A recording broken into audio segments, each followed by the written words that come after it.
Assalamu alaikum wa rahmatullahi wa barakatuh. Dear viewers, welcome to a new episode of The Quran and Science. This is your host, Tamer Mumtaz. Welcoming our dear Professor, Dr. Zaghloul al-Naggar, Head of Committee on Scientific Facts in the Glorious Quran, Supreme Council on Islamic Affairs. Welcoming our dear guests, Brother Mustafa and Brother Fuad.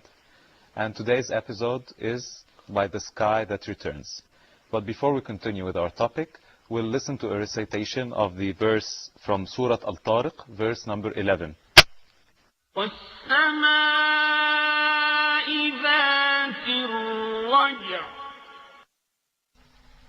By the sky that is given the capacity to return. Professor, Yes. we spoke about the sky, and I hope that before we continue, in the episode where we spoke about the sky, you said that our solar system is just a small part of the sky. A very tiny part of A it. very tiny part of it. Yes. How do we know that this is the first sky? Or is it the seven skies? Who put the limits that this is the first sky and there is another sky? How do we know that? In the name of Allah, our Creator, the Creator of the universe and of everything that's in it, I greet you all and your audience in our Islamic way. Assalamu alaikum wa rahmatullahi wa barakatuh. May Allah's peace, blessings and mercy be with you all. First of all, astronomers can only deal with what they see. And they only see a small part of the first firmament, or the first sky. They don't see anything above it. So they don't believe in seven heavens or seven firmaments or seven skies. And as I said in another episode, unless Allah has told us that He has created seven firmaments, there was no way in front of man to investigate this or see it or follow it up. Because the universe is so vast, so immense, so complex, that we cannot see everything in it. We only see a small part of it. But stemming from the Holy Quran and from the teachings of Muhammad sallallahu alaihi wasallam, I came to realize that Mecca is at the center of the universe, and the globe, the earth, is at the center of the universe. Let me first of all say the globe is at the center of the universe. The seven earths are all included in our earth. And Mecca is at the center of the first earth. And being in the center, the whole globe, in the center of the universe, so Mecca is in the center of the universe. Okay. Inasmuch as the seven earths envelop each other, the seven firmaments, or seven skies, or seven heavens, also envelop each other. The seven globes envelop each other. So how can we see them? We are right in the center, you see. So we can only see a small sector of the first firmament. And that's why secular scholars can only speak about what they see and touch and feel. And they speak about galaxies, galactic gatherings, constellations, groups of stars, and the like. You see, they describe what they see. So with the scientists, there is only one sky. They speak about, they don't even call it sky. They speak about the universe. Okay. And they imagine that this is everything. They do not believe in anything that they cannot see. So the universe is so complex, so vast, so immense, that man being living on that planet, he can only see a small fraction of what's around him or around her. And that's why the Holy Quran usually encourages Muslims to ponder about the universe, look into the horizons around themselves, look into themselves.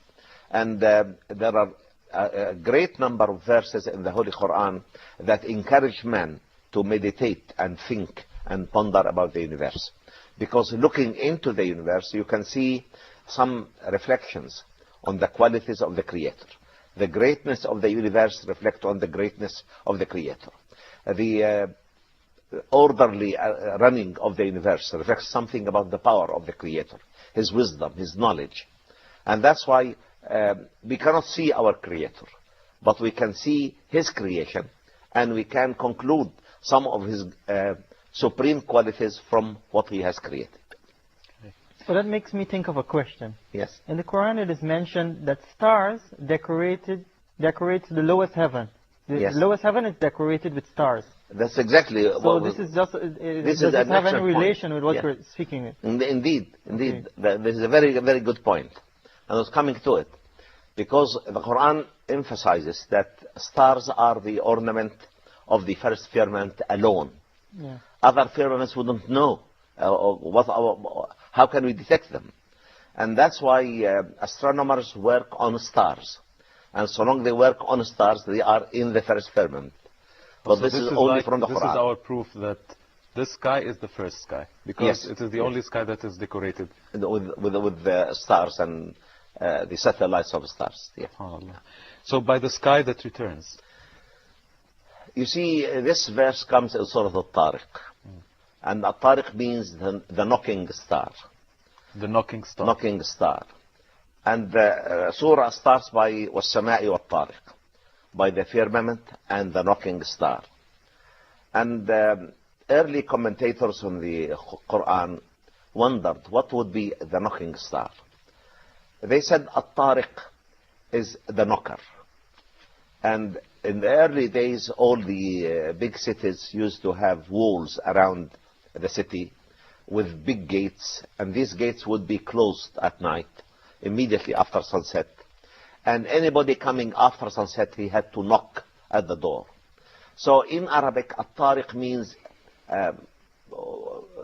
somebody who's coming late at night and knocking at your door, you see. So they said, what comes at night? They said stars. Stars appear at night and they disappear during the day.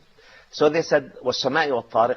And then the question is addressed to Prophet Muhammad sallallahu alayhi wa sallam. And any question addressed to Prophet Muhammad sallallahu alayhi wa sallam in the Quran is equally addressed to all his followers. وَالسَّمَاءِ وَالطَّارِقِ وَمَا أَدْرَكَ مَا الطَّارِقِ. What do you think At-Tariq is? You see? And then the answer comes, النجم الثاقب. The piercing star. Of course, at that time, nobody knew anything about stars. They thought all stars are alike. So they said it's an ordinary star. And the ordinary star pierces the firmament by its light. And this was quite good. No harm in that.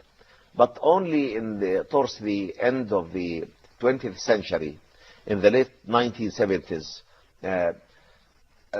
it was discovered that stars have got a life cycle. Stars are born, they have a youthfulness or a youth stage, they have a mature stage, they have an old age stage, and then they start exploding and dying into smoke. And as we said earlier, stars are created from smoke and they end into smoke. And this is a testimony to the might of the Creator. Because we also are created from earth, and finally we go back to earth. And they said during the dying phases of stars, as a result of excessive temperature and excessive pressures, matter at the core of the star is condensed. And the result of this explosion of a supernova is what we call a neutron star.